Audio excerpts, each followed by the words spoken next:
All right, good night, everybody. Welcome back. I don't want to call it the interception because this is a proper roundtable discussion. We are preparing for war, right? Trinidad and Tobago versus Jamaica in the second game of this round of World Cup qualifying. For us in Trinidad, for Levi and myself, it is do or die. We must win. For the likes of our good friend over here, Francis of Next Up Sport, not so much a do or die, but definitely a match that they want to win, right? So I kind of just introduced the panel a little bit, but I'll let them introduce themselves firstly before we get into the discussion. So let's start off with Francis, and actually our other guest just joined as well, so I'll give him some time. Francis, tell the people.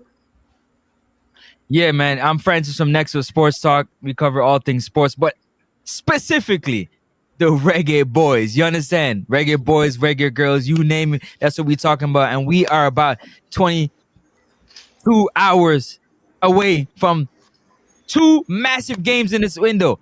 And the first one is against Trinidad and Tobago, where we're trying to collect them 3 points like a GoFundMe. We trying to collect them 3 points. We in church with the collection plate, pass it around, 3 points. Talk to me, people. I'm going to talk back. Walk on. Big up Francis on Next Up Sport. Check him out. I put all the links in the description, by the way, so you can subscribe to him. Our next guest joined as well, Romario from Sports Jam Media. Big up Romario. Just tell the people, introduce yourself. Greetings. Romario from Sports Jam Media. I've been doing this for a few months and I enjoyed. Just looking forward to the upcoming game and as Francis stated, looking forward to the 3 points. Welcome 2026. Here we come. All right, big up Romario. Unfortunately, Levi, both Francis and Romario were wrong in saying that they're expecting 3 points. I don't really understand where that came from. But they're not wrong. They could expect that, but sometimes people get disappointed, like that. I mean, he is the Crawford and all you. It's not like they don't understand. Yeah, they don't understand. I'll get them a blind. I'll get them a little, But this is why we're here. We're trying to make them understand, Absolutely. But you all know me, Levi of Bias. Oh gosh, I don't need no introduction. I always hear. For sure. But as I said, everybody in the live, don't forget to check out. Well, everybody here in the description. Scully was supposed to be with us, but he was tired, so he couldn't make it. Yeah, so maybe fly back in from Greece. So from Greece, yeah. So maybe after the game, we'll do a post match or something, and hopefully he'll be able to join in. But let's not waste any time. Let's get straight into it. Huge game tomorrow. Levi and I will be there. So we'll be in full force. But I want to know I spoke to Romario yesterday, so I kind of have an idea of how he's feeling. I still want to see maybe if his mindset changed a bit. He got some good sleep over the night. Maybe his nerves calmed a bit. But Francis, he get no good sleep. His nightmares, them man. Yeah. Facts. But Francis, where's your mind at? Ahead of tomorrow. In terms of what? Just the game. How you feeling? Excited, confident, scared? Listen, man, I'm excited. I'm over the moon because first of all, I love football and I love to see these teams get out there and do what they got to do. In terms of confident, I'm confident in. Let me take my. You see. Let me explain. I'm confident in the players doing what they have to do. I'm not so confident in our coach's game plan for these players to do what they have to do. But in saying that, we do know that players win games. It's really not coaches that win games. Coaches manage games. Players is who win games. So it's about these players going in there and doing what they have to do to secure the 3 points. So no, not scared. Just ready to see what we have. We understand, I don't know about for you, I understand where our players are at in terms of their preparation. I know how they've been playing at their club. I know what to expect and what not to expect. But for me, I understand that pressure busts pipes.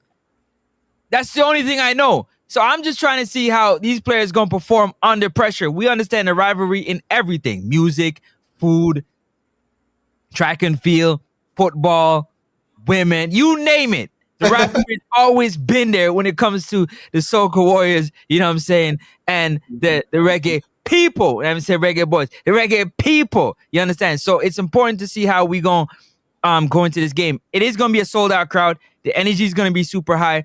But at the end of the day, we 3-point collectors, man. We got to collect 3 points. When at the end of the day, cream always rises to the top, and we always find a way, to stick it. Yeah, why for the stick it? We find a way, to put it. Why for the put? We always find a way for kick up the Trinbagonians. I'm just saying. Big up. Big up Ricky in the chat saying Trinidad going to bring the pressure. So if Trinidad going to bring the pressure, you just said it for yourself, Francis. Pressure bust pipe, but pressure also makes diamonds. So it's which way it swings. Romario, so actually Francis mentioned something that you spoke about yesterday in terms of, the quality of your players. So I just wanted to kind of expand on that and the confidence that you have in the team solely based on the fact that you have, because both Levi and I would agree that Jamaica has the better players. No shame in admitting that. But yeah, Romario, your thoughts on that? So you had asked me if I slept on it and if I still feel nervous. Let me answer. Give me 1 second. Nervous for what, man?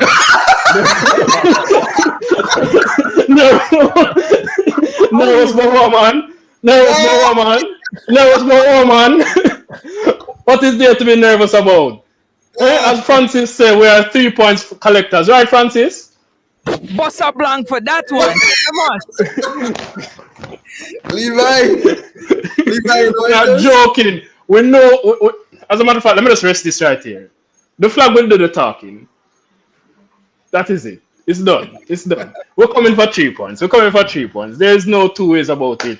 As Francis said, and as you and I spoke, right? Mm-hmm. No, I have no faith really in the coach. I don't expect any great tactical, finesse and But what I do have faith in is our quality of our players. And as I said, we have motivated players, not only because of course, the overall task and the goal that they would have had from the get-go of making it to the World Cup. That in itself is a motivation. But the country has just been hit, right? You and I were speaking, and even our video we shot yesterday, it was a maybe because of course my electricity was out, right? So there's a lot going on right now, and the players know about it. We saw Damian Lohr, captain, driving around Jamaica, giving out gift bags to persons who, in the damaged areas. The players know what time it is, right? They know what time it is. And yes, as I said, your stadium will be packed, but I have faith in our players. And for me, I don't see at any point in time, while you guys can possibly put up a fight, I don't see where at any point in time you guys will have a strong lead over our team. So even if you were to score the first goal, all we need to do is get it equalized, and your home will be a nervous wreck because you guys know it has to be a win. So if at any point in time we equalize, if you guys score first, and if it gets to the 75th minute and it's equal, you guys will be silent, nervous, worried, and that will translate. And guess what? One thing with Jamaicans, we know and we can smell an opportunity, and they'll take that opportunity, and we will leave with 3 points, and that is it. Hey, 3 points for sure. Sports Jam, you smell that? Yeah. You smell that? 3 points. 3 points. 3 points. All right. 3 points. Levi, strong words from them, and fair enough. But let's just tell them from a Trinidad and Tobago perspective now. Take it away. The thing is, I feel like Francis and Jam Media, I feel like y'all don't know Trinidadians. I feel like all it is the first other Trinidadians you're all interacting with. So they don't know what it means for us now, boy. And what it means for us, it translates to the players too. It have a reason my background are these people here. Everybody in Trinidad and Tobago is one people. And we know how important this is. The players know how important it is. And things in the country are a little tight right now. So we can't even afford to give all the 3 points. We can't afford to give all the 3 points. We had to keep it. Yeah, we had to keep it 3 points. We can't afford to give all the 3 points. So just with that, the players know. The players speak to us. Everybody on the ground feeling it. We just know something special going to happen. Yeah, and we've been undefeated at home. So I don't even know. The Jamaicans just don't know. They don't know. So I can't blame them. We're undefeated home. Or they want to come here and get 3 points. But hold on a second, Levi. Could you remind me the team that you actually beat at home? Because remember, you guys need a win, not a draw. Remember what the team is that you beat at home? No, you don't worry about the past. Okay. You were the one who brought up the point. You were the one who brought up the past. I'm just asking a simple question. Well, the other question I gotta ask, right, Levi? Because the last time I checked, Liu said that pressure busts pipe, right? But pressure also makes diamonds. And the last time I checked, the pressure is on. Who's the pressure on more? Because on Trinidad. You're at home, right? Yeah. In front of your home fans. And you just said that things are a little tight. So, we come in with the collection plate or the GoFundMe website. Well, no, tell you, we have nothing to give. We have nothing to give. So you can't get anything. We have nothing to give. So the pressure all we're going to do is take. We had to take right now. Things in the country real hard.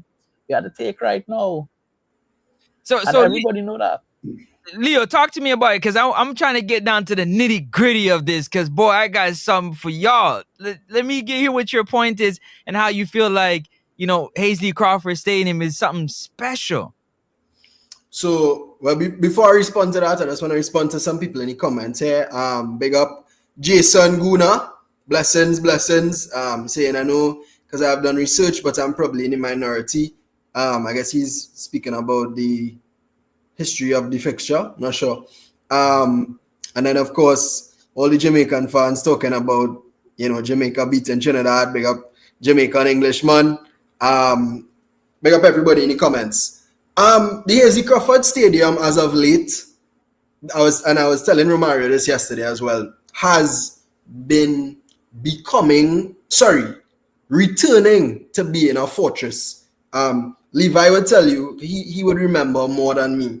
Long ago, especially when we qualified for the World Cup and stuff. And if you look at footage from when Trinidad and Tobago qualified back in 2006, well, it would have been 2005-06, right? Yeah, but when them qualify again, that's why I want to know what France is looking at.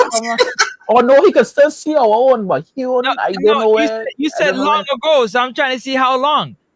20 years. Well, 19 years. I might need some binoculars. No, you can see it with the binoculars, but with yours, you can't see it. It like a speck of dust. But I never talked about it. You talked about yours like it was yesterday. See that? No. But understand. Our TV was in color. Hold on. You see it in color. You gotta blow the dust off, because y'all talking about it like it's fresh. You see, Liu, like a real one, said, "Yeah, it's returning." Yeah. No. Levi said, "Do you know what Hasely Crawford Stadium? You see these people behind us here? They haven't seen winning in a long time." But I was getting to it. So at that period of time, the Hasely Crawford, and I'm disappointed that I never experienced it in the flesh, was a fortress. The crowd was packed loud. When goals score, you could actually hear the crowd. And for years, I've been looking at broadcasts, going to games, and it hasn't been that. And this year, I think one of the main reasons being because Dwight York is head coach, as well as the fact that the content creation has picked up in the country.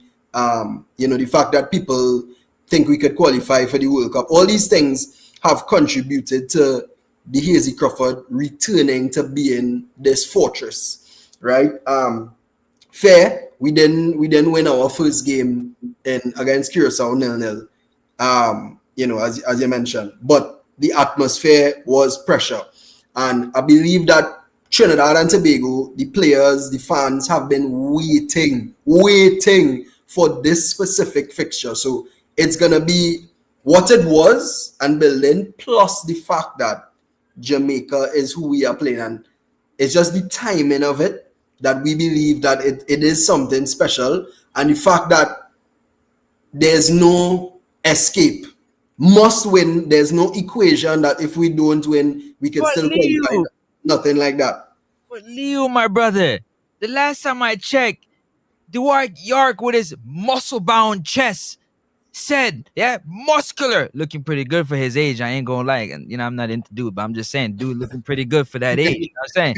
But let me tell you, I like women, I don't like men. So y'all stop that nonsense. You get me? Now, let me get to the point I'm trying to say. He said it with his muscle chest that he not afraid of Jamaica. You remember that, Sports Jam? And all he got was belt to you know what. Yeah, man. Yeah, man. He gave you two. Hold on, Leo. One. He was talking a lot of unnecessary, you know. Right back. The outcome, you know, we saw what the outcome was. You know, Leo, they watched that game and they think they played really, really well. That's what I'm thinking. So here's the thing. Here's the thing. Objectively, you know, you guys outpossessed us, as you and I discussed, Leo. You guys had more shots, but it still boils down to what we said at the beginning.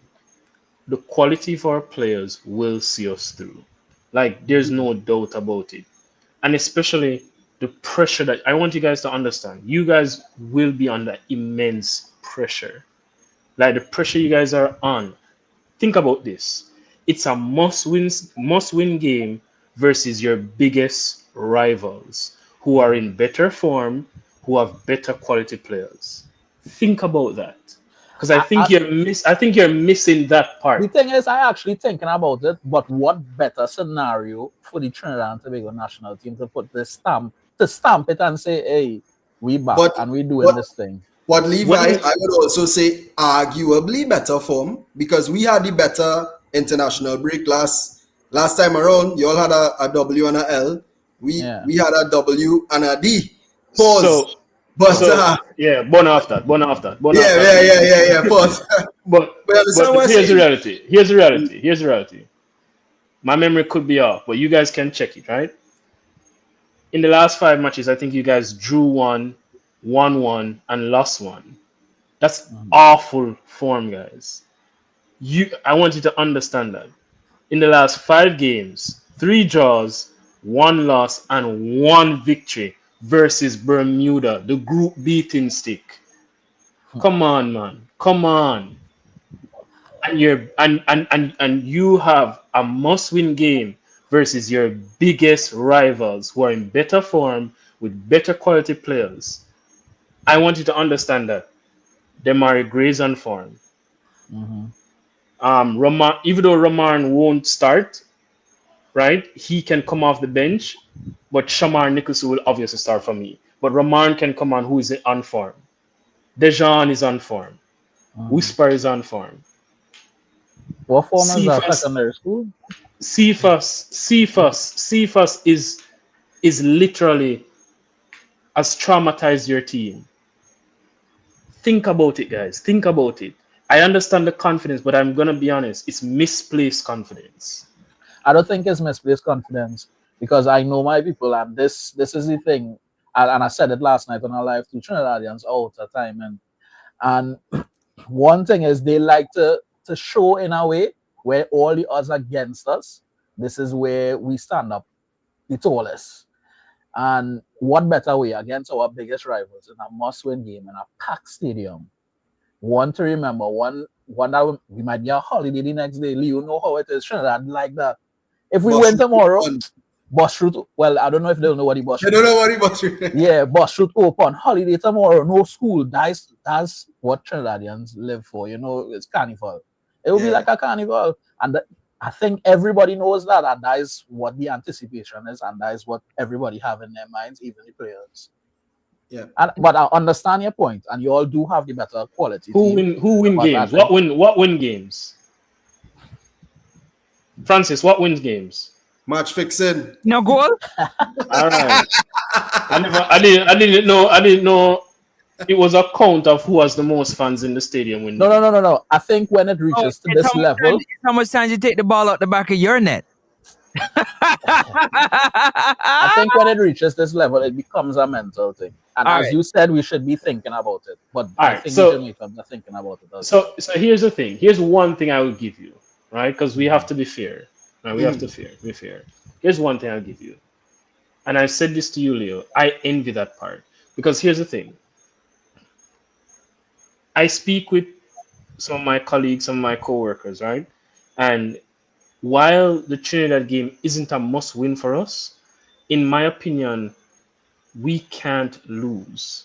Because if we lose, you see how for you guys, this is a must win game. If you guys lose or draw, you're out of it, and your stadium is gonna be packed.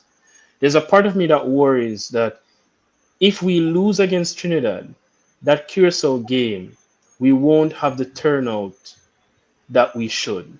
Because in the Jamaican diaspora, there are a lot of persons that don't have the faith and aren't as energized as we'd like them to be.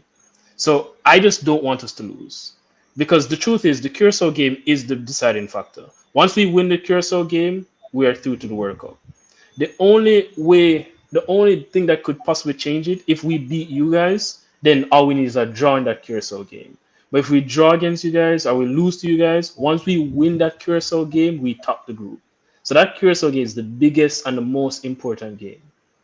But what I'm worried about is that if we lose, which again won't happen, I'm hoping it won't happen, the turnout, how it will affect our diaspora, that's what I'm worried about. I love how positive you guys are, and I wished our diaspora had that same level of positivity as Francis here and many of the persons on YouTube. But when we speak to people in the general streets, a lot of persons are doubtful, and why I have no idea. Because we're clear group favorites. I don't get it. Let me drop a point real quick, because I somewhat agree and disagree with Sports Jam. And this is what it's all about, right? It's about opinions and thoughts and what we share together. Now, for me personally, I'm not sure of the players that we're looking to that are on form, because our players are not really playing that much at their club. So I gotta keep it real. We have talented players, but they're not playing that much at their club. So they have to pull out something pretty much out of nothing. You understand? They got to play a full 90 minutes or close to that when they haven't been playing as much game at their club. So the form isn't to the level that you'd want it to be, but there is some type of form there, regardless of the fact. And talent is talent. You can't knock talent. If you got talent, you got talent. If you think about it, on the flip side of it, the midfield that Trinidad and Tobago possesses is very, in my opinion, very dangerous when they are all playing together. As a unit. To me, it's one of the best 100% agree. in the Caribbean when it comes to that midfield, when they're all playing together. One of your most dynamic midfielders was missing, which was Phillips, because he helps. Phillips. And Molina. And Molina. What they add to the team with Rampus is you can't. It's massive. But what I disagree with Sports Jam is, well, no, actually not. Was it? It might have been Sports Jam that said it. We're not a possession-based football team. We're not. We're a direct football team. So you're going to keep majority of the possession for the most part, but we are going to take our chances when we have them, and we're going to put it into the back of the net, as you've seen at the office. You dominated the game in terms of dominating the ball. But when the opportunities presented itself, you were taking the ball out the back of your net. But what I would say, Francis, is, and I made the example, Molino and Daniel Phillips were missing, and we still dominated that game. And I think what Molino brings... Ways, though. Listen. Right. What Molino brings, he brings that little extra to get us over the line. He makes that pass. He makes that assist. He makes the pass that leads to the assist. He's the one. He's the linchpin that does it. And defensively, Phillips is the one that cleans up everything when it comes to counterattacks and stuff like that. So us being, well, that game that happened in the office, obviously you all won. And I don't think it was a convincing win for you all, obviously. And you guys will agree. But adding these two factors in a home game in Trinidad, bro, I don't understand. Here's where you got a problem. Here's where you got a problem. Sports Jam, you can agree with me on this. Here's where you got a problem. Phillips.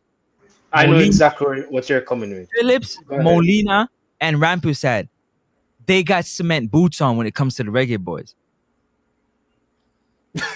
They weren't cement shoes. But you just, Francis, you're dead in the waters when it comes to. You just said you're not a possession-based team. Okay. We are the possession-based team. We create magic from having the ball at our feet. We don't do much running. But defensively, you're probably correct. They don't have the legs to get back. But so Rio Cardines. Huh? Say again? You don't plan on turning over the football? No, with Molino. 97% possession to 3. Let me tell you something. We have somebody trolling that back line before you get to the back four. That is an absolute monster when it comes to tackling. Monster when it comes to tackling. And if he turns over the football, it's curtains. Curtains. You trimming him? Oh, he definitely got cement boots on. He cooked. Well, believe me. Shamar Nicholson is gonna score a header versus Chimina. Watch out. He could, but it might be the only goal as opposed to our 2. Don't forget. They left Henry by himself. Let me say Rico. He left Henry by himself a lot, trimming him because he needed to help Rio Cardines pay attention to Ronaldo Cephas. Yeah, and there's a point I'm gonna make. Yeah. Rio Cardines couldn't do nothing with it. Listen, Francis, Rio Cardines not playing. And we have a better defensive right back right now. Hey, and all you will learn about I love how hopeful you guys are. So you're telling me you're telling me that Payne is gonna. You're confident that Payne will stop Cephas. That's what you're saying. They bring a padlock there for them. I'm show them how it'll go and happen. I don't think it's not a case where we're confident that Payne will lock up anybody. But we just believe that Payne is actually the better defensive player. So we know that he could probably hold his own against a pacey winger or a competent winger better than Rio did. And as I said, what's that? Who's quicker? No, the thing is, it's not about that. No, I'm asking Jenny for. I'm not trying to troll. I'm not trying to. I just want to know between Cardines and Payne, who's quicker? Who's faster? It could be Payne. It could be Payne, yeah. It could be Payne. So you're not sure, right? Yeah, not sure. Okay. What I'm sure about is defensively and looking along the lines, he's better. He knows how to get into the spaces and cut off balls like true. He's a more experienced defender. He's a more experienced defender. And he plays in the Dutch league, where I assume he would have come up against wingers similar quality or even better, no disrespect, than Cephas. Yeah. Whereas Robin Regions, he comes up against. Yeah. And whereas Rio is still very young, he's not a right back. He's really a right wing back, and he doesn't play. He doesn't really play for Crystal Palace. So what he's doing actually at national level is pretty impressive. I just want to go through some of the comments quickly, Francis, before you make that point. So a lot of people commenting. Thank you. Actually, we have a good viewing right now. 56 on. Good night, everybody. Thanks for interacting. Thanks for being here. Check out the pages in the description. Of course, Levi, we are biased. Romario at Sports Jam, and Francis, of course, next up, Sports Talk and the Interception. So you might as well subscribe and like up the stream. We try to do these more because I like the vibe. I have a nice vibe going here. And then one question I wanted to ask you guys, just quick. I see Core is corn iffy. 1880. I don't know how to pronounce that. Saying that Molino is average 50 to 60 minutes max. Right? Now, Molino is a big difference, regardless of if you think so or not. Him missing in the last game was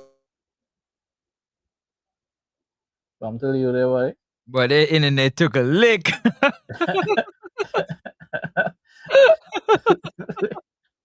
And look where it poses him at too. Leo, wake up, brother. You go and come back just now saying something. Yeah, you gonna trip out right now. All right, go ahead, Levi. You're the resident. Yeah. Well, I think the point he was trying to make is with Molino being out for that game in particular, you can actually see the difference in the team. Like we played a totally different game against you all at the office because of Molino not being there. You know, all right. You know, I was gonna wait until Leo comes back to make this point, right? So I completely understand where you're coming from. You're basically saying, you know, you guys played fairly well at the National Stadium, kudos, which, you know, it was a losing effort. And you're saying that because these two players are coming back, you're expecting a better result. Do you have access to the internet right now? I want to show you something. Okay. I want you to look for the head-to-head between Jamaica and Trinidad. Just look for the head-to-head. There you go again, living in the past. No. I want about Thursday. So look at it for me. Okay, I'll go and do it. With the exception of the last game, both Molina for sure has been there, right? Molina has been there for all these games. And in the last 1, 2, 3, 4, 5, 6, 7, 8 games, Jamaica has won. Has won 6. Jamaica has won 6, and you guys have drawn 2. So in the last 8 games, you haven't beaten us once, even with Molina on the pitch. Okay, so I would say this for the life of me. I would say this before. And this is even the best version of Molina, by the way. No, I would say this before the Dwight York era. As Lee was saying, the stadiums weren't packed. Trinidad wasn't playing the best football, so you all will have that upper edge in the head-to-head. We were under our coach. I wouldn't call his name. We weren't playing good. We were playing defensively when we should be. He wasn't optimizing the players that at his disposal. So you all will have the better head-to-head. So that should explain it for you. Sorry, it sounds like more hopes and dreams. Like you're just saying, okay, because the stadium will be packed, we will win. That's what it sounds like, man. In the Premier League, the stadium is packed every week, and people still lose. What do you mean? Okay, what I would tell you, Leo, make Leo go on through. No. Finish this, and I'll ask my question. Right, go on. What I would say, social media, you all do have the better talented team. Yes, obviously, you all have a lot of players playing everywhere. Maybe they're not playing every week, but they're playing in big teams, so on, so on, so. But to me, when you all come together, you all look very disjointed. As to Trinidad, when we do come together, we look like a unit. We play as a team. We put the ball down and we play. Did you watch the last game that Jamaica played? Nah, I didn't watch the last game. So I think the thing is, this is me having faith in the coach, which I'm making a big mistake. But I think the coach might have finally solved the issue of the disjointedness. And that's simply playing players who are acquainted with each other. In the last game, of all the front three came from a community in Jamaica called Rima. I, as along with many people, have been calling for the front three. And it played lovely. Cephas, Shamar Nicholson, and Dixon. All three of them are from the same community, grew up in the same community.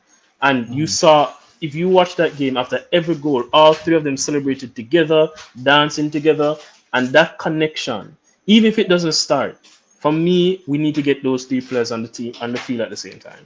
What I was about to ask you, do you think against Trinidad in a game like this, he would do that, or he would go with what he thinks he knows and just put the big players on the pitch? Like the inclusion of Rico Henry, do you think it was really necessary at this point in qualifying, at this stage right now, if Rico Henry gets into the team, yeah, it's completely different. It's has he ever played for Jamaica before? Nope. So how is he going to perform at a level and understand the other players around him in an environment like this? That's where I don't believe in what the coach is saying. But go ahead, go ahead, Sports Jam. The only benefit I can see to Rico Henry is that he'll have a good partnership with Ethan Pinnock. That's the only benefit I can see. They both play at the same club. For large parts of last season, they were starting together. At the beginning of this season, they were starting together. But now, Ethan Pinnock isn't starting much, and Rico Henry isn't starting much. And so it's like. This coach. What I would ask you. Hold on, Levi. I was just about to say, Sports Jab. I was going with you until you got there. And you dropped me off running some part because, but I can't, like, I gotta speak the truth at all times. And Levi right now is spitting the truth, and I'm just gonna sit back and listen to it. Go ahead, Levi. Because I would ask, do you think Pinnock and Rico Henry would start? Because I believe so. That they'll start in the next game? Yeah. No, you don't think so? No. He's gonna start Ethan Pinnock. No, for me, if Rico won't start, but Ethan Pinnock is gonna start. For me, I've always said it. For me, the back two needs to be King and Damian Lowe. For me. Now, of course, Francis is gonna disagree because Damian Lowe divides opinion. But I'm a big fan of Damian Lowe.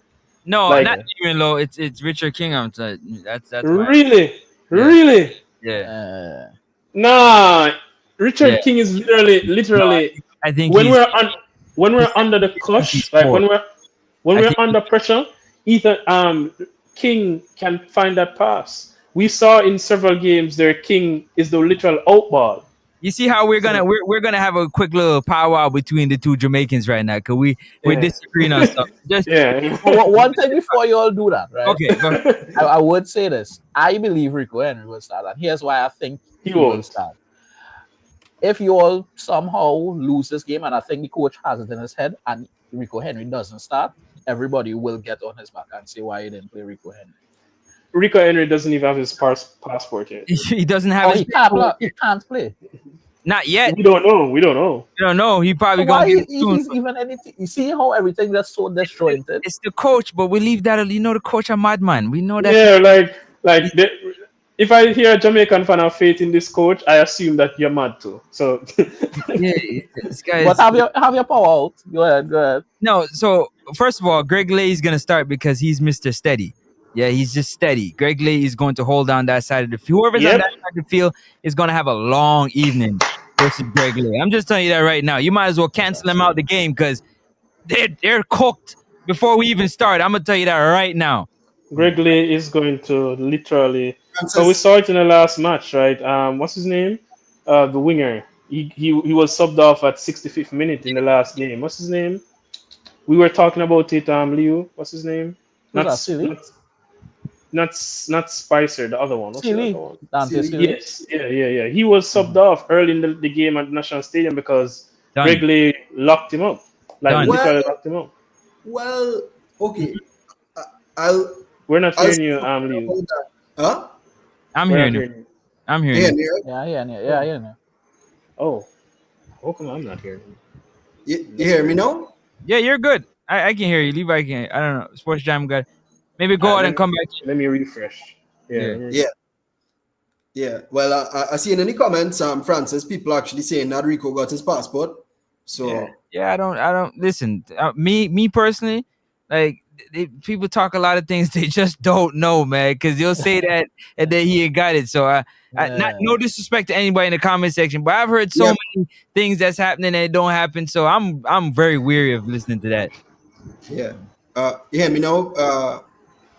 Mario? Yeah. Okay, cool. Yeah, what I'll say about Sealy, so while I'm not undermining your left back at all, I think Dante Sealy is very competent, but if I'm being honest, he's not very consistent. So I wouldn't too much use him as an example to show the quality of your defender. Now, that's not me saying the left back isn't good. That's not what I'm saying. But I'm just saying Dante Sealy, personally, I don't necessarily want him to start tomorrow, if I'm being honest. No. Remember, I told you, I want Levi He will Garcia start. at right wing and a different 9.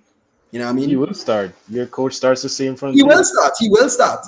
But as of late, he hasn't been the best. If I'm being for Trinidad and Tobago, for his club, almost well, not world class, but he looked good against Curacao. I don't really think so. What do you mean? We don't find so over here. We don't think so. Yeah. Who do you have? Sorry about that. Last thing. One of the reasons that we kind of deduced that maybe he doesn't give the effort as much because against Curacao, that's not the game where he went mad. Yeah, he was one. He was the fight. He wanted to fight that game. Yeah, he got took off at halftime. One of the reasons we believe that he is not necessarily the best man for the team in terms of performances, not in terms of ability. He is not from Trinidad or Tobago. He's a heritage player. I believe he was born in the States. So we sense that maybe he doesn't feel it as much as like a Malino who grew up here, lives here. Spicer, who not too long left Trinidad. They have like a inner drive where they have that real connection. Rio Cardines, I told you this yesterday, or somebody I was telling, sings the national anthem word for word and never lived in Trinidad and Tobago. And based on those players I mentioned there, you could kind of understand why their performances, you know what I mean? So that's kind of something that, well, I don't know, it was Rene was saying it about Sealy, that he's good, but I don't know, something is missing from him. We don't feel that level of passion from him when he plays. Yeah. We get that. One thing I can say is that you guys are between the talk of the stadium and this, you guys are very sentimental, man.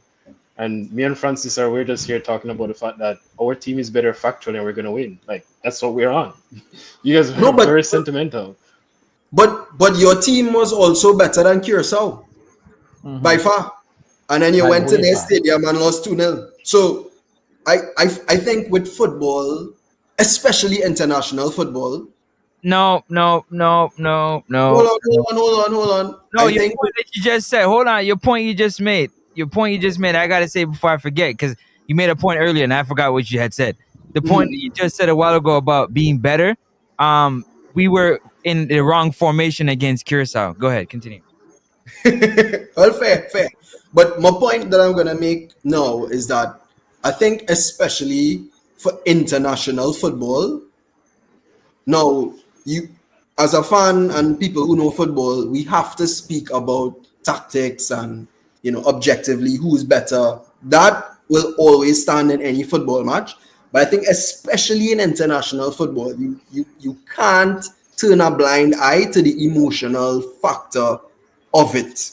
And you see it in the World Cup. Morocco is like not one of the best teams in the world. And look at the run they had in the World Cup. And you see it all the time in international football as opposed to like club football where it's like Man City playing Wickham Wanderers. Come on. You know what I mean? But on an international day where World Cup is on the line, fans are out, your culture is running through the entire team. It's just a whole different vibe and atmosphere, which I think you can't turn a blind eye to that.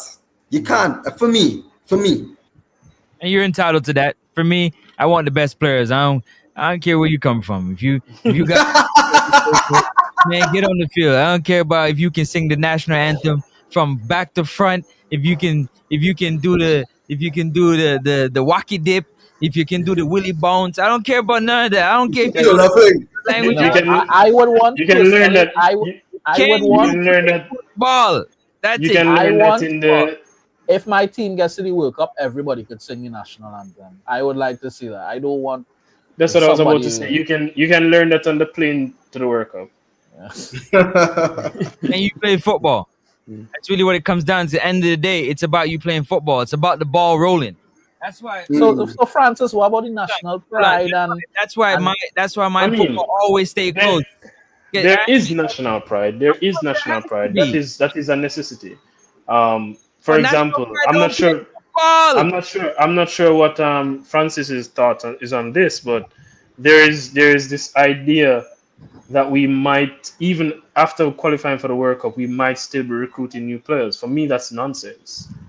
For me, that is nonsense. For me, like this is what it's all about for me. Look, for me, it has to be the players who fought the fight and get us to the World Cup. That's why Rico Henry gets a pass because he's in the squad now.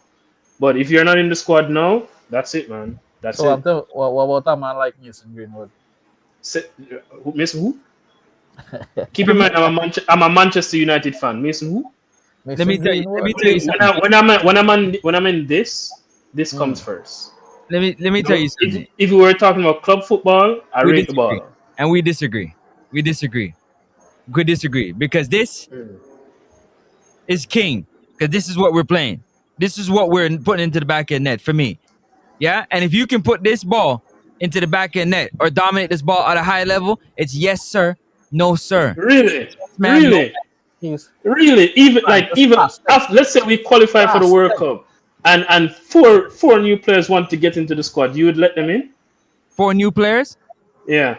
Yeah. How well can they play football? Isn't that always been my stance? And I said that let's say Hutchinson, Mason Greenwood.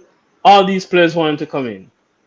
If Mason Greenwood wants to come in, somebody have to steer them yard. That's crazy.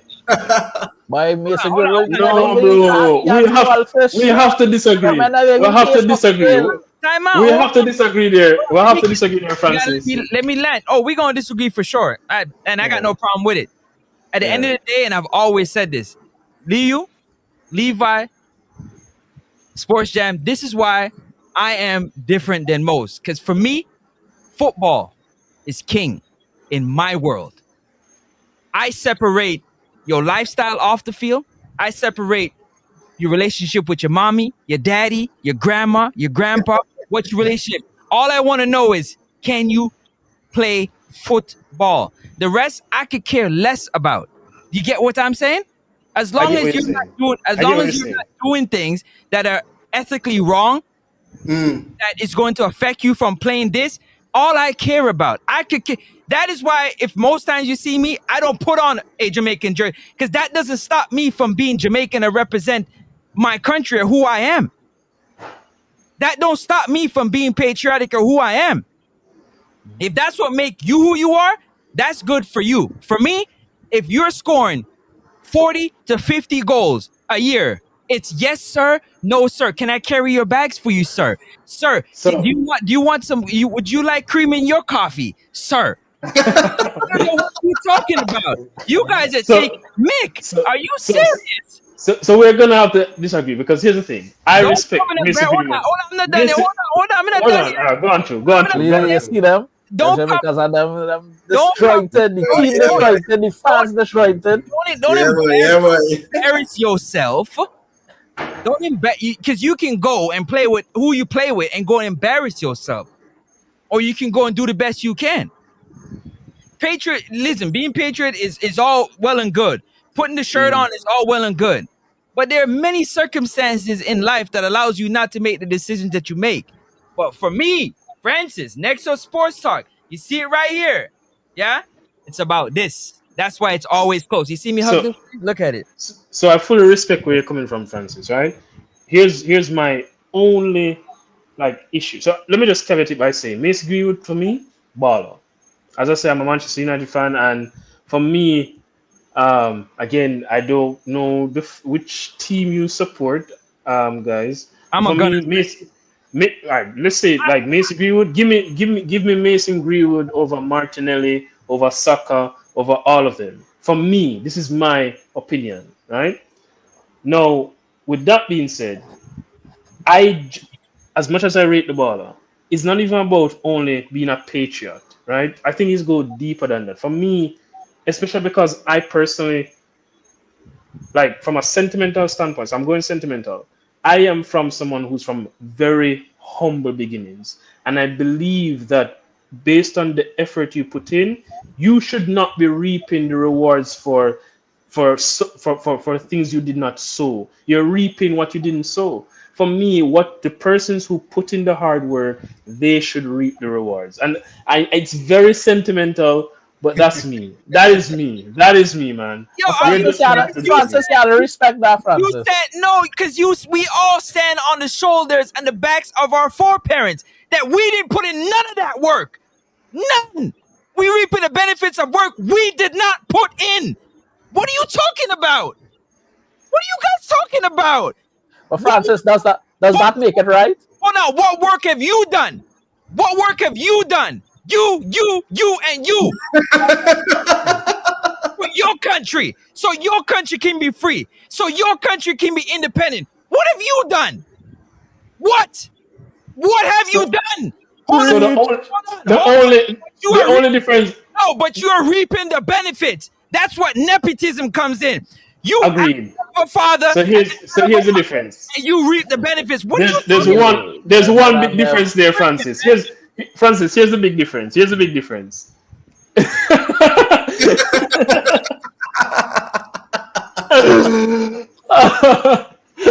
Yo, this is a good talk, man. This is a good talk. Yeah.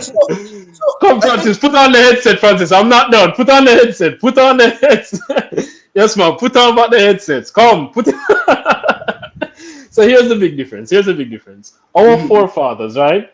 They put in the effort with the plan so that we can reap the rewards. They willingly did that. Say, hey, I'm gonna sacrifice my life. I'm gonna put in my blood, my sweat, my tears, so my grandkids, my kids, all these persons can reap the rewards. I'm sure Shamar Nicholson isn't going out there trying to score. So hey, hopefully Mason Greenwood can come and take us to the World Cup. That's not it. That's the big difference. Oh. Someone is being when it comes down to this, someone who is putting the effort is being cheated out of reaping the rewards to going on that plane. That's the difference. That is. Oh my! I can't believe y'all talking about patriot. Y'all sitting here and really, and as Jamaicans, how much of our foreparents? Let's get how much of our foreparents, yeah, who grew up doing farming, yeah, how much of the youth them nowadays is carrying forward the work that they have put in, the blood, sweat, and tears? How much? You trying to tell me that Anandi Lowe did not lay the foundation for Damian Lowe to have nepotism in the Man, y'all better stop taking a pit, man. Serious? You mean to tell me that Bob Marley's the legacy that Bob Marley left behind? You mean to tell me that Marshall... Francis, that was done willingly. Time out. You trying to tell me that Marshall Montoya, you trying to tell me that all his kids... Who's Montoya? My apology, however you say his name. The Trinity, all the Trinity legends. I'm calling his name, but brother, I apologize. You trying to tell me that all his kids ain't gonna reap the benefits of what he has done, and they're not gonna do half, not even a quarter of what he has done? Are you trying to tell me that? Are you trying to really sit here and tell me that right now? Leo, really trying to tell me that right now? You trying? Why you calling with us? Hold on, this is Jamaican. Memorial Day was a couple days ago. You trying to tell me that the people that fought blood, sweat, and tears for the country, you trying to tell me that the people who are tearing down the country now have done anything to carry it forward? Nah, that's a negative.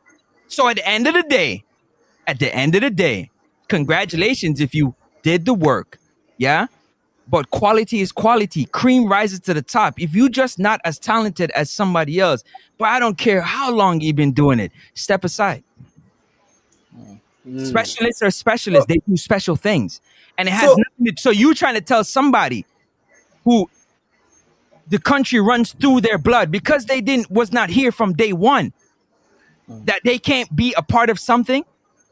Is that what you're trying to say? That means that everybody that joins now, including Rico Henry, needs to stay home. So I'll depend here on Michael Hector. They've been here since day one. Where are they? They're not of the quality. Oh, so now we're back to quality. You're making my point. Thank you very much, sir. So those persons are already. So that's the thing, right? So here's the thing.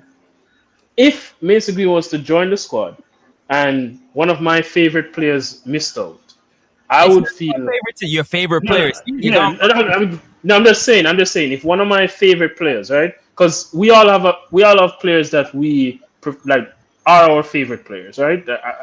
I'm sure that's not crazy to say. Mm-hmm. If he was to join and one of my favorite players missed out, like right now, like let's say he joined this November squad, and I would feel bad, but at the same time, be like, hey, we got a good player. That's good. That's fine. We're better for it. But for me, it's just different than you waiting to see if we qualify, because that's the sense I'm getting. Because here's the thing, what I'm picking up from all of this is that there's a part of him that still believes that there's a possibility he can represent England, and because of that, he is, as would I say, in my wall out. In my try to wait to see what can happen, exercise his opportunities, look at his options, because he has his passport. He has the ability to come as he pleases, but he's just choosing not to come. And for me, that just doesn't sit right with me. It just doesn't. I mean, that's the thing. It comes down to what you, and as you say, I guess nobody is wrong. That's just your. No, that's the thing. I don't think this is an opinionated conversation. Yeah, exactly. Right? So no one can be wrong. We're not talking, Yeah. When it comes to football, especially the national team, I don't have a favorite player. That's the difference. Really? I don't I have a football team that I support. The difference is nobody can ever say, Francis from Next Sports Talk, my favorite player wasn't chosen to part of the team. I want the best quality players available. Why? Francis, I'll ask this that though. makes the team go forward. It's a big team. Yes. You must have a player that you'll say, hey, if he in the team, it makes us a lot better. He's like our most important player. I wouldn't say he's your favorite, but you'll have a player or players that you think should play. It comes down to the quality. That's why it comes back to the quality. I'm picking quality over loyalty any day of the week. Bro, I respect it.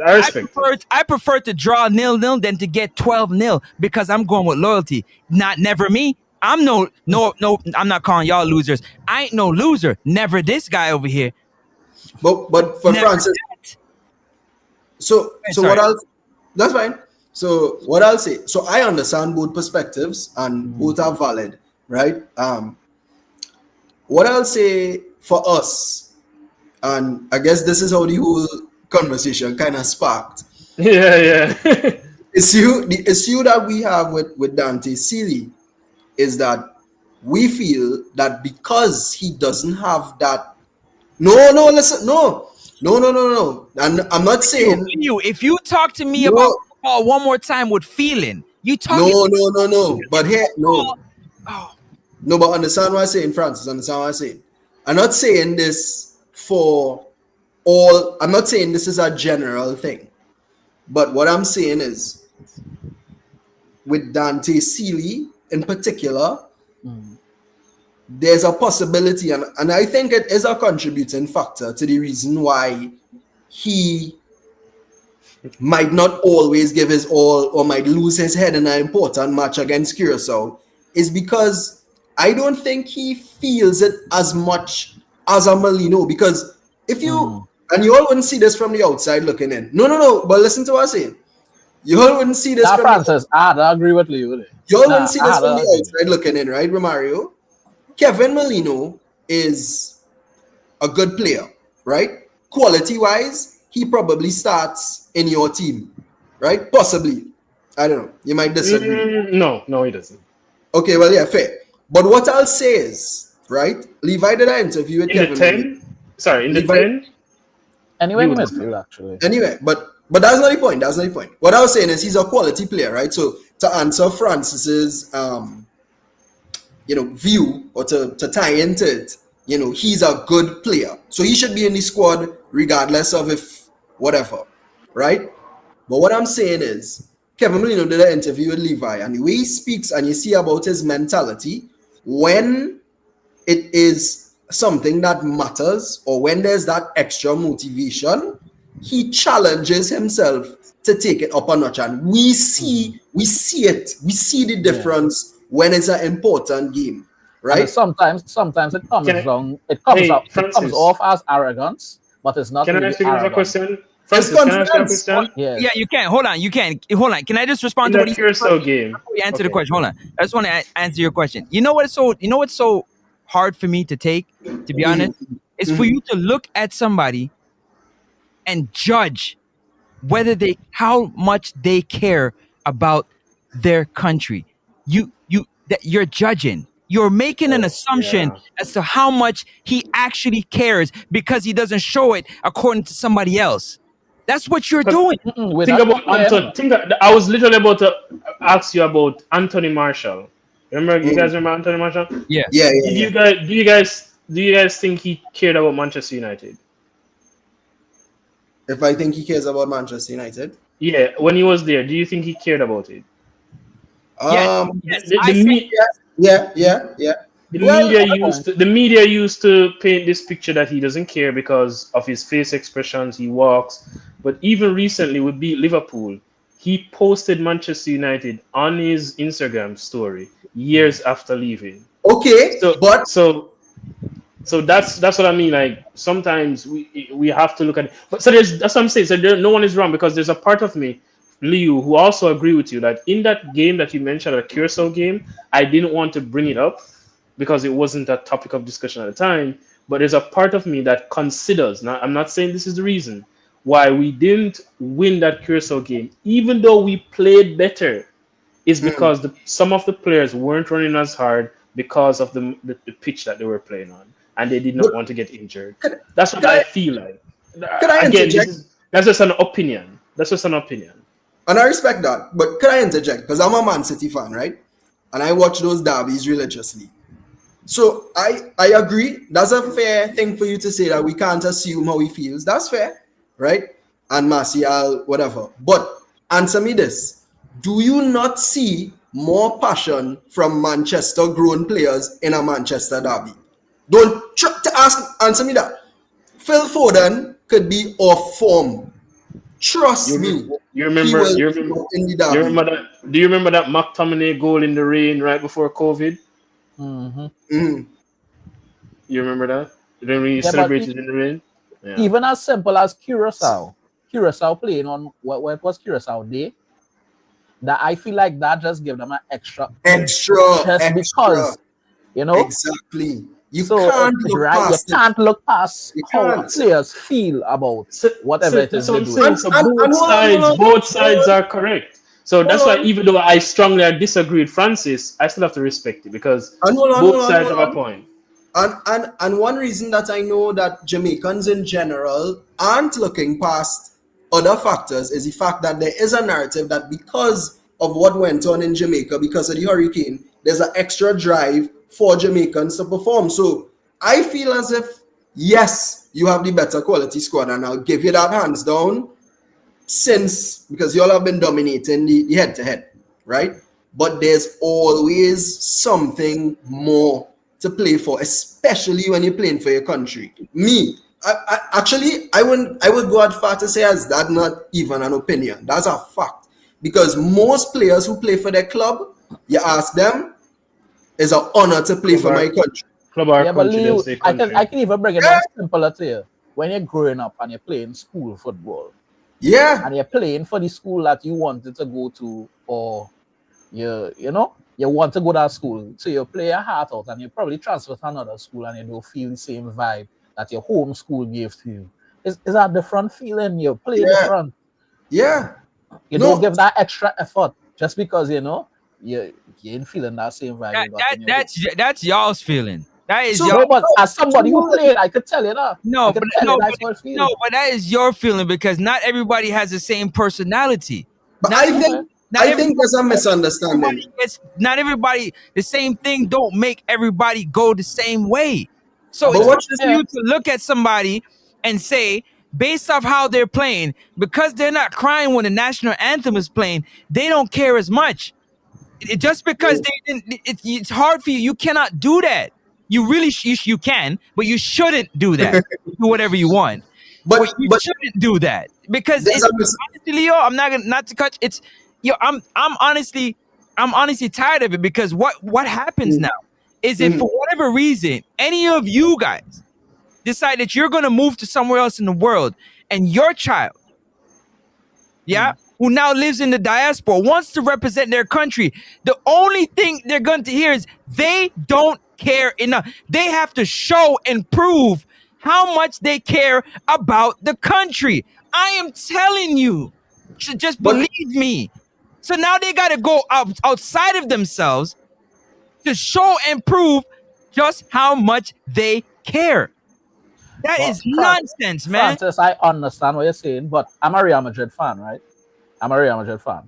And what Real Madrid fans appreciate more is when a player that's foreign-based comes into the country and learns the language.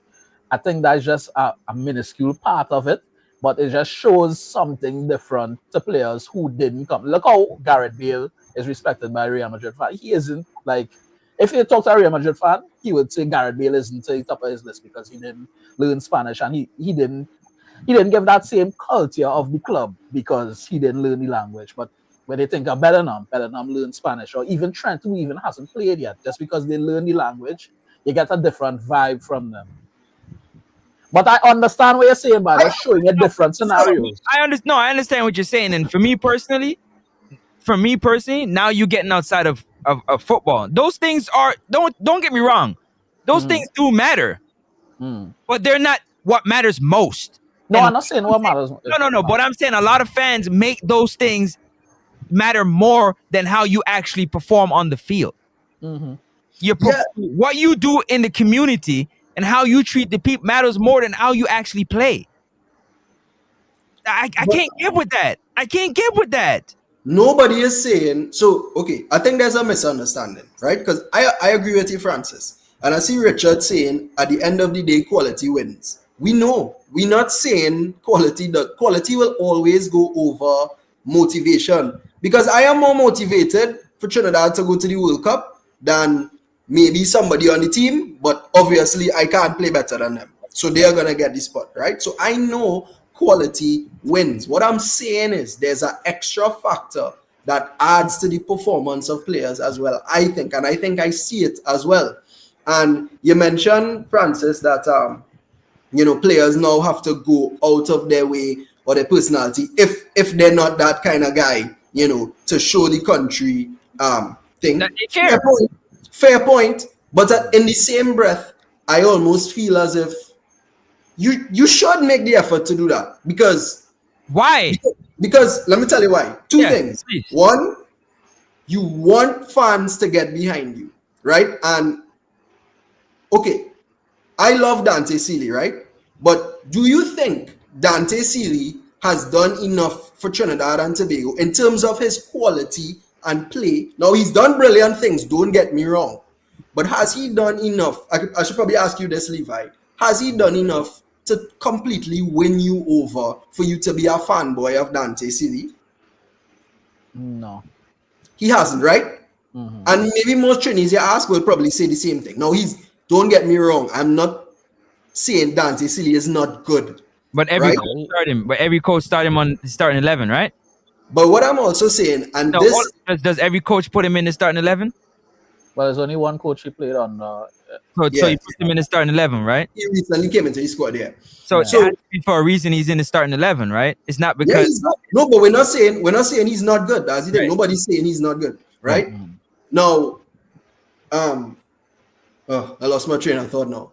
But yeah, so that's what I'm saying. So for me, there's just an extra factor that adds, and this is mainly specific to international football.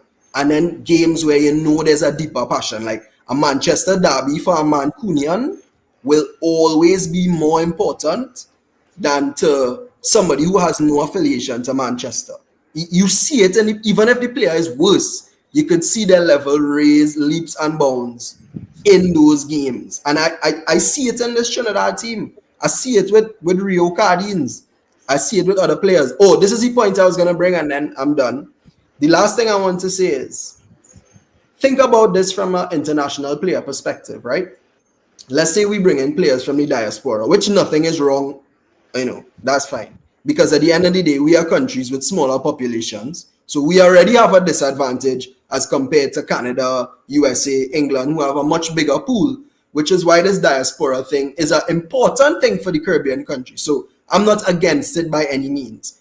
But do you not think as well that players who can't make their national team abroad, let's say they're from the USA, but they have Trinidad or Jamaican heritage, let's be completely honest, the only reason they play for our countries is because they cannot make those national teams. Let's be completely real.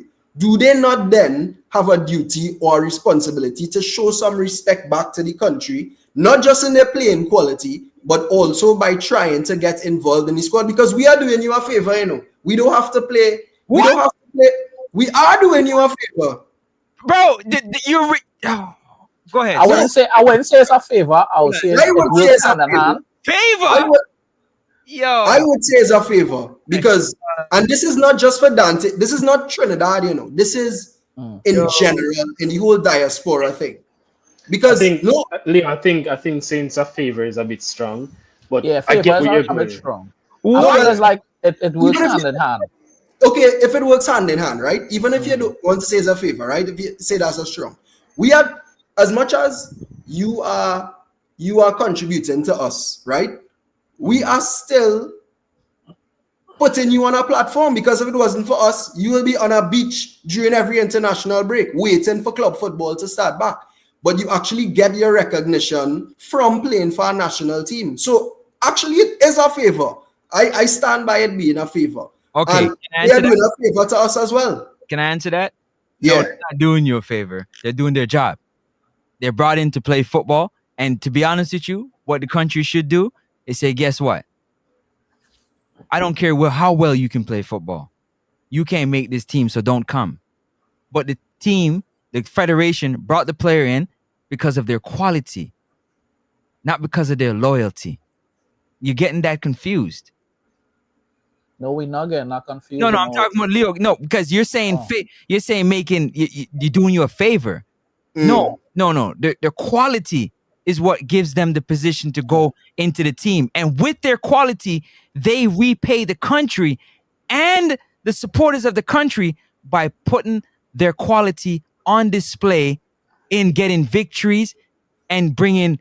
And that's why I say it works hand in hand, because in the opposite of that, we give them the platform to do that, because they can't make their original. They're talented. Let me ask you this, Francis: if you all don't have a chance to go to the World Cup, Mason Greenwood wasn't coming. Levi, their talent gives them. Can't say that. They work hard for their talent. It's their talent that.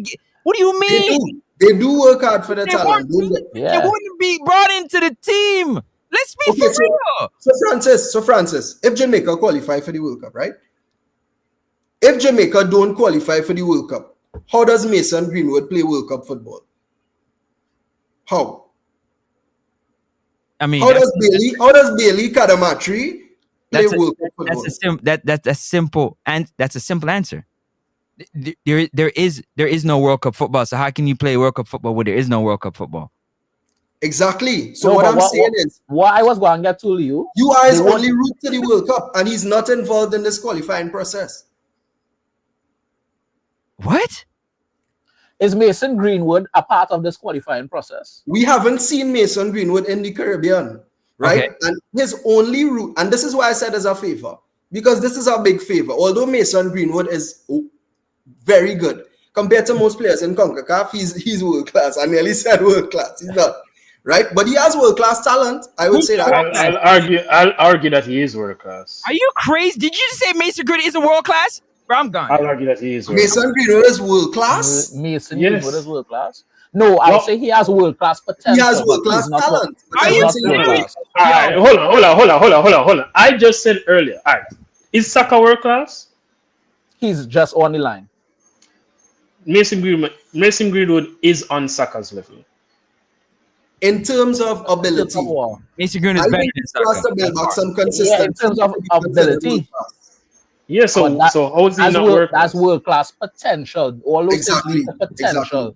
I feel we use this world class thing very what makes a player world class? Isn't the ability? Consistency.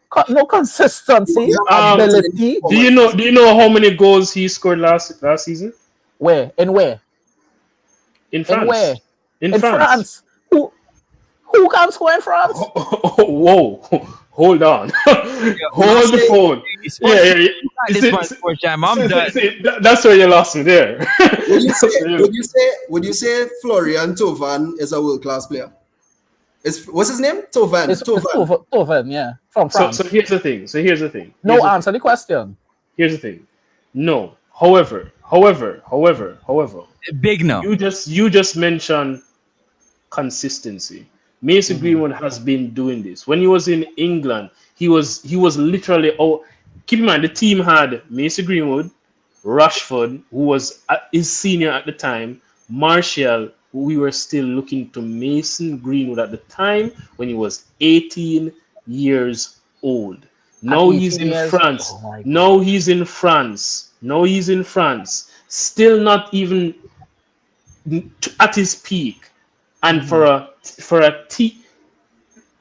guys, come on. Okay, let me ask you this, right? I can't fathom you saying he's not world class. If Mason Greenwood did not have his legal troubles, do you guys understand where Mason Greenwood would be playing football right now? Yeah, but what you're saying is that's the whole point. Yeah, they're talking about ifs. No. Hold on, no. But so to be world class, you have to. All right, go ahead, Francis. I'm saying, are you separate off the field? We're talking about. No, we're not. No. I'm talking about world class footballer, not world class personality. I'm not talking about. We never said. I'm not. All right, so I'm not saying. I think that what they're saying is that because he's not playing for Real Madrid, he's not. No. Oh my God. That's not what are you saying? Let me explain. Okay, please, I beg. Because you lost me. For me to be world class, right? Mason Greenwood's talent and ability is world class. So that makes it. Wait. Does not make a world class player. In order for a player to be world class, it's not just about what you can do, but what you are doing over a long period. But he's doing it over a long period of time at the highest level. I see somebody in the comments comparing Dembele to Mason Greenwood and saying they had the same numbers. That is insanity to compare Greenwood to Dembele. To look at what Dembele did last season. Yo, you got it. Bro. You got it. You understand what's going on is a Jamaican thing, and it's okay, and they let their emotions get the best of them. But saying Mason Greenwood, hold on. Talent alone can't make you world class, and I'm sorry, but that's reality now. Hold on. It's not. I was not going to ask that. It's my so here's what I want. Let's try to have a conversation. Let's try to have a conversation. Let me try to listen. I'll try to listen to you. I'll try to listen to you, and you try to listen to me. And let's try to break this down. What I'm saying is that Mason Greenwood is world class because he has world class talent. Like, that's the first thing. And two, we've seen over several seasons what he can do with that talent. What are you saying? Let me pull up. Okay, I'm going to ask you one question. Is Marcus Rashford world class? I'm going to pull up Mason Greenwood. I'm going to say no. No. Mason Greenwood and Marcus Rashford can never carry the boots of Mason Greenwood. Are you crazy? You better talk nice. Nice. So I won't say it as strong as Francis. No, hold on a second. Let's keep it for real. We talking. Are you serious? Bro, but I can ask my next question. Is Mohamed Salah world class? Hold on. I'm going to ask you a question. Is Mohamed Salah world class? Definitely. Yes. Hey, sports. So you're putting Mason Greenwood on the same level as Mohamed Salah? Hell yeah. Whoa. Sports Jam. Let me tell you something. Mason Greenwood came off the couch 2 years sitting at home. What did he do his first year? All right, so here's the thing. Francis, you and I we're on the same page, right? What? Let me you and I are on the same page. Let me just read some stuff to Liu and Levi. So Mason Greenwood, right? Follow me. When he was in England, right now, so let's do the math. 1, 2, 3, 4. At 18 years old, right? At 18 years It old, doesn't in matter. the It doesn't matter how old he is. Hold on, listen. At 18 years old, 20 goals for Manchester United. After the next season, 13 goals for Manchester United. At 19, then of course the legal troubles happen. Fine. He was on in the damn yard. In the dewum, call up. Nah, do nothing. Nah, do one thing. Come play a couple games for Getafe and go back home again. Right?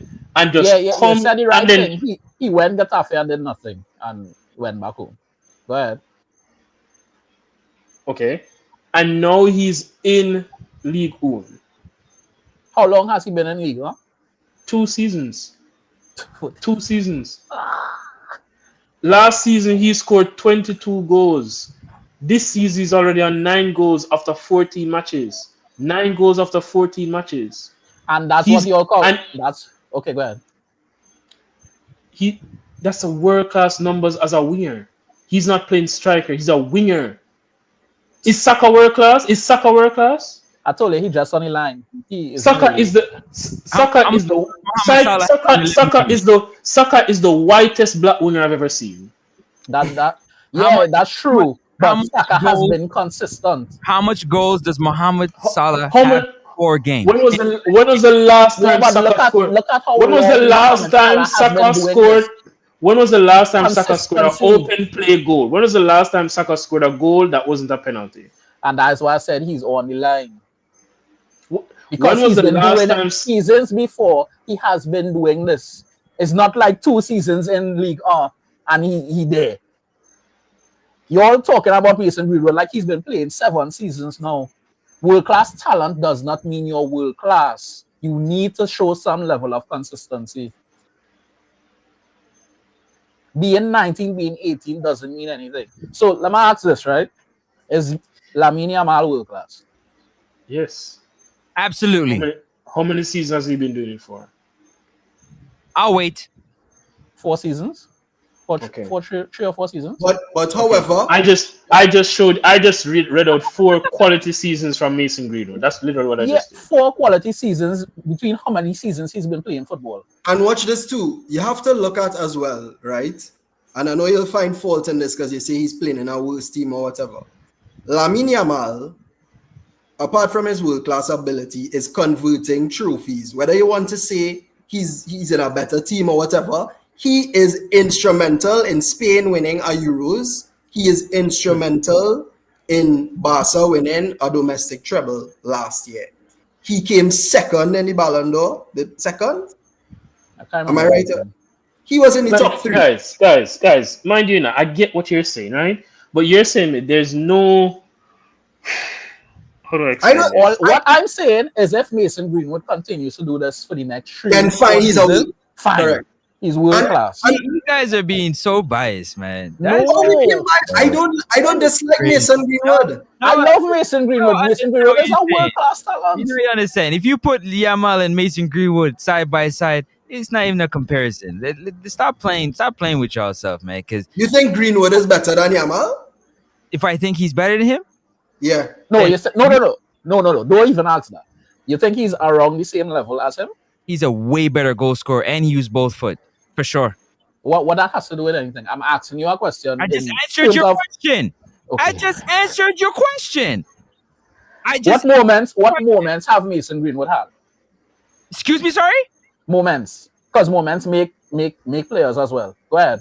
What moments has he had? Yeah. Yamal has had major moments. Go ahead. You're not watching the games? Hold on. He's not watching the games? So are we saying that Mason Greenwood does... All right, here's what I want to know. Let us say next season. Let's say this season in the Premier League. Let me. Is Cole Palmer world-class gentleman? He's on the line for me. He's on the line. This is what's pissing me off. Listen, guys. You say Cole Palmer is a world-class player? How many? No. Is the fact that you guys just concede that he's on the line, but you're making it seem like it's such a ridiculous thing for us to say Mason Greenwood is Mason Greenwood in and around there, no. But you just saying it outright without just considering that he just has world-class ability right now, without the consistency, without the moments, I love moments. Big moments make players. Because you don't remember players without moments. Nobody's going to remember Mason Greenwood if he doesn't play again. Who's going to remember Mason Greenwood? If he doesn't play football tomorrow, what's going to happen? Answer me that. Last season, Mason Greenwood won the Golden Boot in a league with Dembele, Doué, coming off the couch, coming off the bench at the beginning of the season. Because remember, he just started with Marseille. For the first couple of matches, he was coming off the bench. And what competitions Marseille played in? Huh? What competitions Marseille played in? Other than League 1, did they win the domestic cup? No, they didn't. Okay, no trophy there, no moment there. He come off the bench. But you're not answering my questions, because I asked you, what important moments has Mason Greenwood achieved for us to remember him as a world-class player? So here's the issue with that question. If we were to scour the internet and we could find a Marseille fan, I'm sure they'll come on here and tell us all about the moments that he would have produced for them. We don't watch Marseille day in, day out. And the fact is, well, then that's not the will. That's not the will. That's not okay. Will. Let me ask you this, right? Is Eden Hazard a world class player? Of course. I don't watch plenty Premier League, and I know that. Exactly. And not to say Hazard was a top goal scorer or anything like that, but he had important moments. He had moments that transcended time. So I asking you again. If Mason Greenwood was Payet a world-class player? No, he's like a culty rope. What IQ? I'm so blown away right now. I'm so blown away right now. This is crazy. This is crazy. So my concession is that he definitely has world-class ability. If he continues doing this for Marseille, if he wins some trophies, if he does these things, I have no problem in saying this is not me hating on Mason Greenwood. The is McTominay a world class? Hold on, Sports Jam. You know what the problem I'm having? McTominay has many moments from Napoli. McTominay won them the league. Let me land on this one real quick. The problem I'm having is that you guys are forgetting the things that has happened to Mason Greenwood has stopped his. No, listen to me. When I say things have happened to him, like whatever happened off the field. Yeah.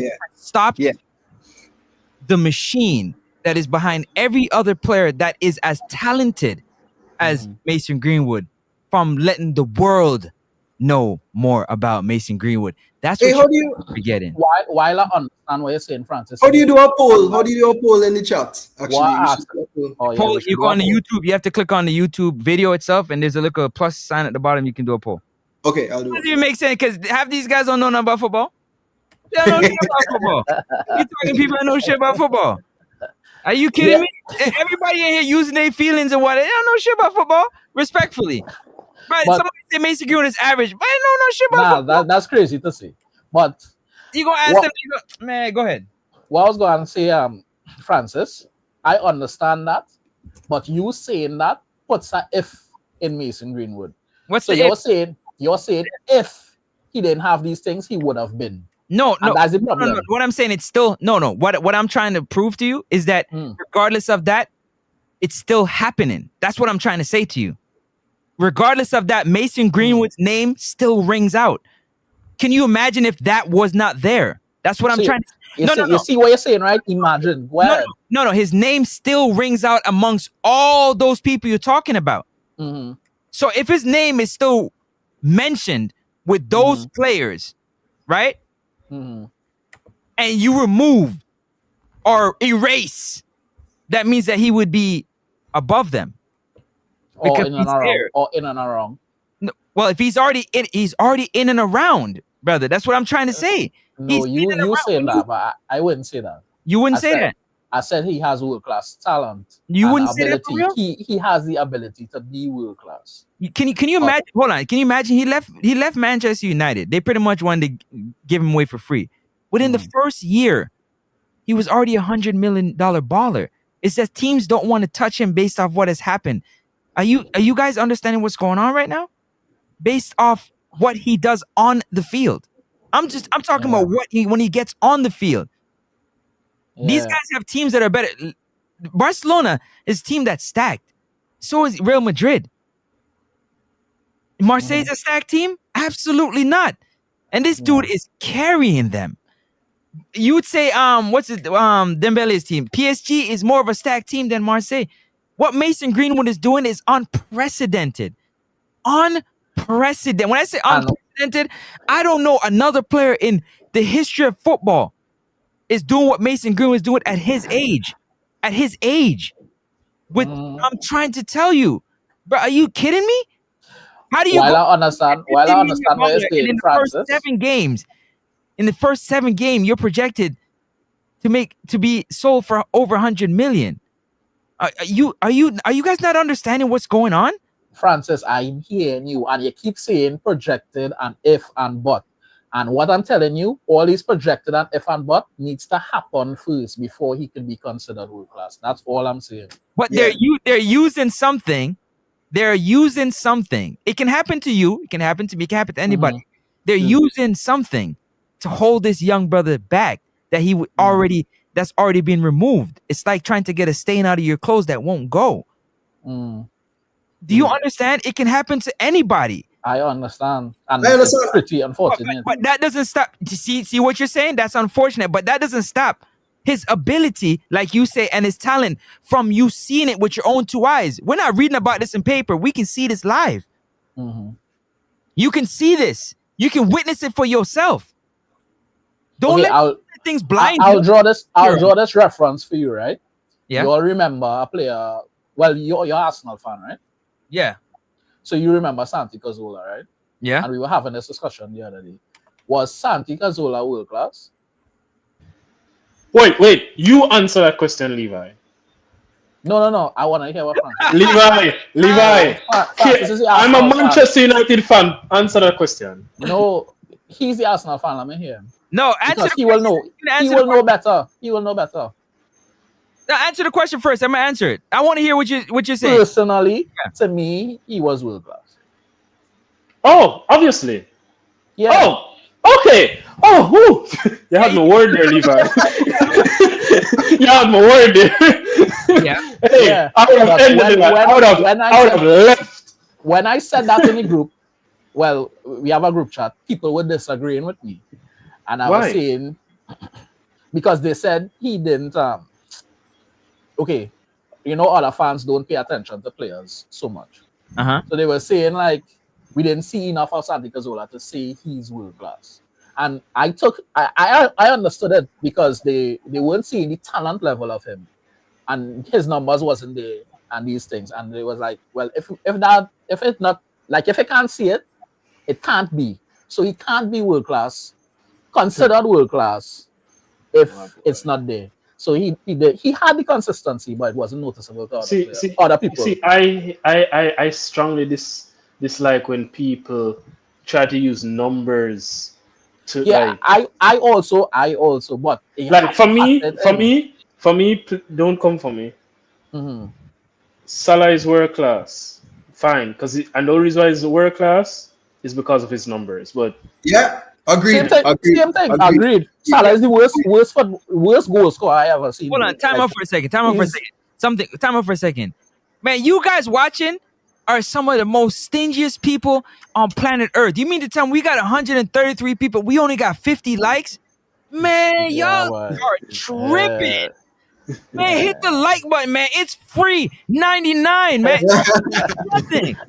It's free 99, people. We ain't asking you for $1. Come on, man. Get the likes up to at least 100. We got 133 people. Only got 50 likes. Y'all tripping.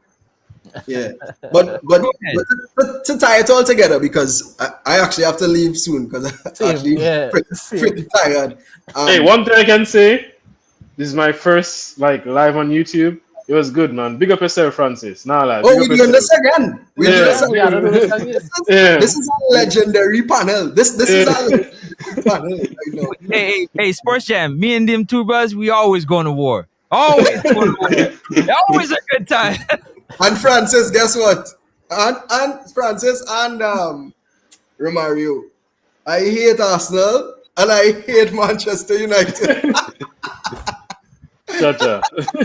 Nah, but all love. But to tie it all together, it's weird because I was looking at the comments, right? And most Jamaicans were saying that he's world class, and most Trinis were saying that he's not, right? I saw people saying that we bad minding, and that's not. I think Mason Greenwood is really good. Like I was afraid of him. I'm still afraid of him. I'm afraid of him. For me, a player with two guns, left foot and right foot, and scoring.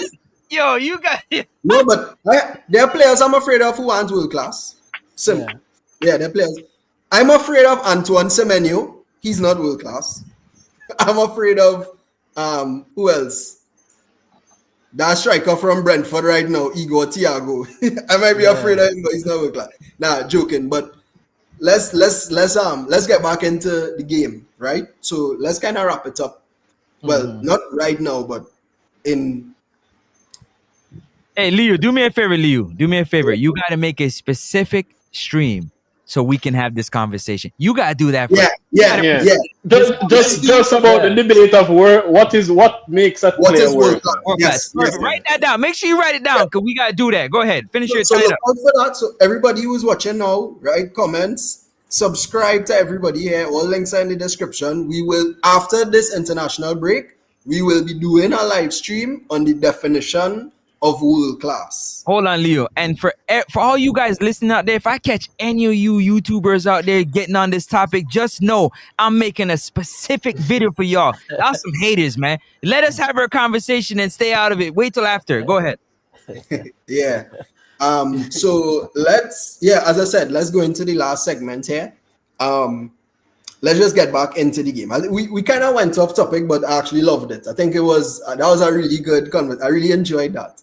But let's talk about the game. Let's go into score predictions. Let's just give our final views on how we think things are gonna play out tomorrow, right? So let's Romario, go first.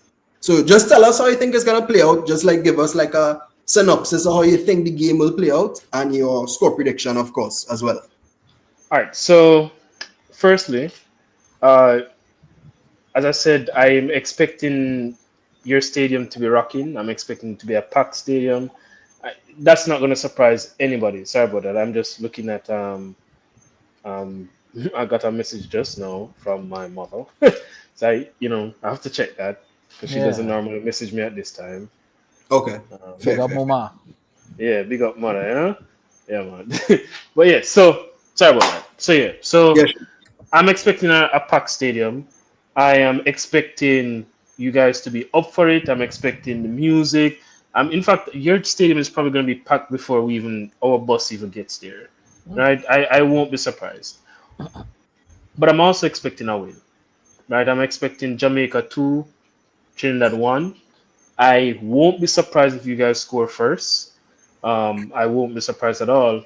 But at the same time, I expect us to, again, equalize at some point. And once that equalizer happens, it's done. You know what would be worse for you guys? When you and I were speaking, Leo, you spoke about you think Jamaica will score first. If Jamaica scores first, it's done. If Jamaica scores first, it's done.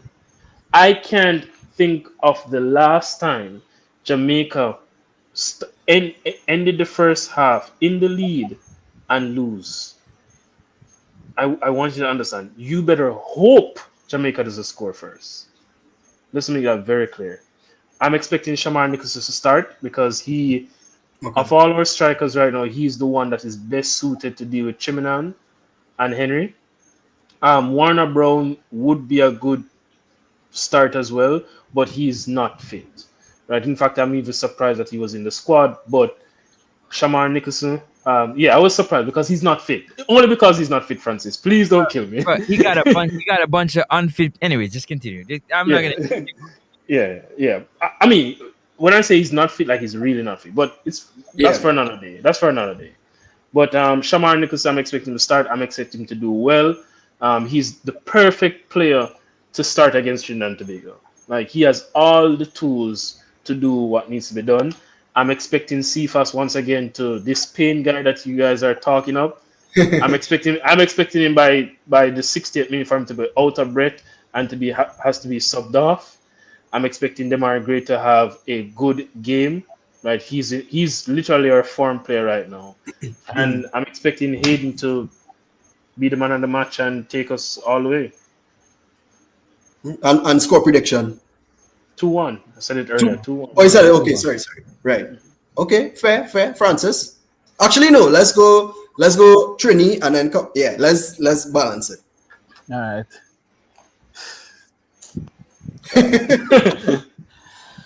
I need to watch 3-1 Trinidad and Tobago. To me, I think all Trinidad. Wait, pause. 3-1. Boy, let me talk now, boy. 3-1. Anyway. Hold on. Let me match the energy because you're losing your mind. Anyway, you. I think it will come as no surprise that I have Jamaica scoring first.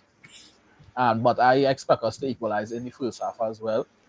And in the second half, just make them feel the environment. And I said, you know how it is, when the stadium rocking. You know far how it is. So I don't have to tell you. And probably they will see it because they will be watching it. So I have 2 goals coming in the second half from Trinidad and Tobago and no response from Jamaica after that. So yeah. So this guy's hilarious. You know, funny. Yeah. So, personally, I have a thing that I do on my channel that I don't give my score prediction until I see the starting lineup because I don't trust this coach whatsoever. But I think I might have to break that rule. But let me get through my little preview first. And then when I get there, I might just be angry enough to give you my prediction. But nonetheless, I think you guys are going to control the midfield and for the most part of the game. We're going to definitely control the flank. We're going to go up and down that wing at will. It's up to our defense line to make sure that they control Spicer and Levi Garcia. I think that's the head of the snake in terms of putting the ball in the back of the net for Trinidad and Tobago. If we can lock in on those 2 brothers, then we have a good chance in slowing down the goals or goal attempt, right? Because you got to shoot first and then opportunities. I think Andre Blake is one of the best goalkeepers in the CONCACAF region. I think he's the best. Opinion. I think he's the best. He's probably the best. The best, right? So I think we're going to control. I think it's going to be our front 3, which I'm assuming will be with Demar Gray coming in with his newfound form. I'm excited to see how he's going to look into the team. I personally don't like Demar Gray playing in the 10. I think the coach is going to play him in the 10. That is going to handicap his ability to be effective. But nonetheless, I think the game is going to be a high pressure, high energy, highly emotional game with back and forth. And man, I don't really like doing this. But I think it's going to be a 3-1 victory for Jamaica. Okay. So that's something more like it. All right. So I also think it's gonna be, as I've been saying all the time, and I stand by it, it's gonna be more than just quality on the pitch. I think it's gonna come down to who wants it more. As you said, it's gonna be emotional. There are going to be yellow cards. Hopefully, no red cards for us. But there is a possibility of it. Players are gonna be on edge. It's gonna be difficult for players to manage themselves in that environment, especially our players, because as you rightfully said earlier on, the pressure is all on us. So every little thing, every little referee decision that doesn't go our way, tempers will be flaring. Trust me. I don't even think we spoke about the impact of the fans on the referee as well. As bad as that may sound, that's a fact, right? But I'm not banking on that or anything, right? Francis, you hearing this guy? No, but it's real. I just said I'm not banking on it. That's not, that's the first thing I mentioned for the week kind of thing, But just in terms of factors in an objective kind of view, So I think the guys, TNT, will be really highly motivated to win that game tomorrow, much more than the Jamaicans. And I think you're going to see a lot different performance than what you saw back by you, where I don't think that was really such of a must-win game. And as well as, we mentioned you're missing Molino, you're missing Phillips and that kind of thing. We have our two, I would say, almost most important players back in the squad in our midfield, which was, a big miss for us in terms of what Levi said, defensively with Daniel Phillips and going forward with Molino. Let's not forget that we did score 3 goals against you. Yes, they were offside. 2 of them very marginal. Yeah. I know. No, hold on. Before you go, Levi. So how is it okay for Liu to talk about ifs, but we can't talk about ifs with Mason Greenwood? I'm gonna leave that there. No. That's different. I don't even go and get heated satisfaction. Yeah, I didn't say if. Yeah. I said it's going to be a different performance. I could say that with confidence. It's going to be. No, you talked about the offside goals. It didn't happen. They're offside. No, but I didn't say if. I said let's not forget that it happened. They're offside. And it was study Francis. Francis. I mean, Leo. There's no way we can forget that it's offside. The score literally says 2-0. How are we going to forget it? Leo, don't study that, man. All I have to say is that game was much closer than maybe the scoreline suggested. That's the reference I'm drawing. And what I'm saying is that now in this game, there are more factors, right, that will enhance our performance, which makes the game even closer. And if I'm being completely honest, more in our favor than in yours. So I think it's going to be a close game. I think it's going to be tight. I think it's going to be heated. But I do think that Trinidad and Tobago will come out with the win tomorrow. I see in chat saying it's a different Jamaican team. Yeah, it is. Right.